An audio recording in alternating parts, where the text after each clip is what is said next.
Yearly once இந்த resort போகிறது நல்ல மைண்டுக்கு நல்ல ரெஃப்ரெஷிங்காக இருக்கும். அது நம்ம ஸ்பெஷல் டேயில் போகிறப்போ இந்த இயர் வந்து என்னோடய பர்த்டேக்காக போதிவுட் ரெசார்ட் ஈஸியாரில் இருக்குது.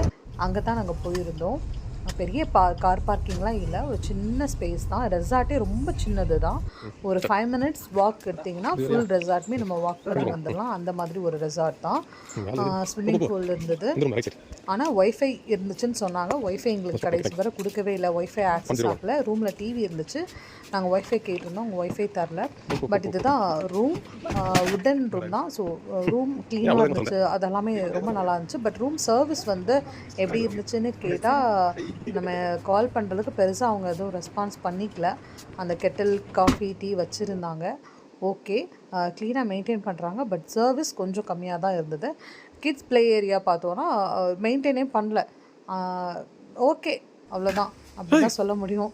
அப்புறம் ப்ளே பண்ணுறதுக்கு இந்த மாதிரி சின்ன சின்ன கேம்ஸ் வச்சுருந்தாங்க.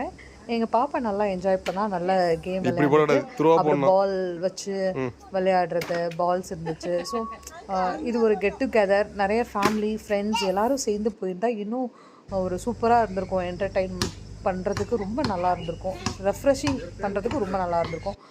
ஃபுட்டு சொல்லப்போனால் நாங்கள் ப்ரான் அண்டு பாஸ்தா வாங்கியிருந்தோம். ப்ரான் ஓகேவாக இருந்துச்சு, ஆனால் பாஸ்தா கொஞ்சம் ஆவரேஜாக தான் இருந்துச்சு. மற்றபடி room ambience wise, place wise ரொம்ப சூப்பராக இருந்தது. தென் அந்த டே முடிச்சுட்டு நெக்ஸ்ட் டே தான் நாங்கள் இந்த மாதிரி பேர்ட்ஸ் பார்க்கறதுக்கு போயிருந்தோம். இந்த இயர் என்னென்னா பேர்ட்ஸ் வந்து நமக்கு கையில் கொடுக்க மாட்டாங்க அப்படின்னு சொல்லிட்டாங்க. நாங்கள் ரொம்ப எக்ஸ்பெக்ட் பண்ணி போனது பேர்ட்ஸ் பார்க்குறதுக்காக தான். பட் அதுலேயுமே ஒரு டிசப்பாயிண்டட், கையிலலாம் நாங்கள் தரமாட்டோம், இப்போ தரக்கூடாதுன்னு சொல்லிட்டாங்க அப்படின்னு சொல்லியிருந்தாங்க. ஸோ ஜஸ்ட்டு அந்த கூண்டுக்குள்ளே கிளி இருந்தது, அதை மட்டும் பார்த்துட்டு வந்தாச்சு. தென் ஸ்விம்மிங் பூல் போயிருந்தோம். 2 ஸ்விம்மிங் பூல் சொல்லியிருந்தாங்க, பட் ஒன்று தான் இருந்துச்சு, ஒன்று அண்டர் மெயின்டெனன்ஸில் இருந்துச்சு. இதுவும் ரொம்ப க்ளீனாக இல்லை, சுற்றி ட்ரீஸ் இருக்கிறதுனால அதோட லீவ்ஸ் எல்லாமே ஸ்விம்மிங் பூலில் தான் இருந்துச்சு. பட் அந்த டைம் நம்ம அங்கே ஸ்பெண்ட் பண்ணுற டைம் ஓகேவாக இருந்துச்சு. பாப்பா நல்லா என்ஜாய் பண்ணால், நாங்களுமே ஒரு நல்ல என்ஜாய் பண்ணோம். ஸ்விம்மிங் பூல் கொஞ்சம் டைம் தான் ஸ்பெண்ட் பண்ண முடிஞ்சுது, ரொம்ப இன்ட்ரெஸ்டிங்காக இல்லை.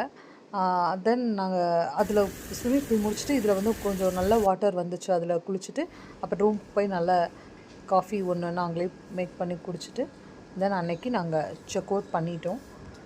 இதுதான் செக் அவுட் நெக்ஸ்ட் டே 1 டே தான் ஸ்டே பண்ணியிருந்தோம். இதுதான் அண்டர் மெயின்டெனன்ஸில் இருந்த ஸ்விம்மிங் பூல். இது ரொம்ப டிசப்பாயிண்ட், ஏன்னா கிட்ஸ் ஸ்விம்மிங் பூல். ஸோ பாப்பாவுக்கு அது நல்ல இதாக இருந்திருக்கும். இந்த ஸ்விங்லாம் பயங்கர சவுண்டு, சைக்கிள்லாம் சுத்தமாக ஒரு கண்டிஷன்லேயே இல்லை. நாங்கள் முக்கியமாக போனது ஓகே ப்ளே ஏரியா இருக்குன்னா, பட் அதுவுமே ரொம்ப சாட்டிஸ்ஃபைடாக இல்லை. ஓகேவான ஒரு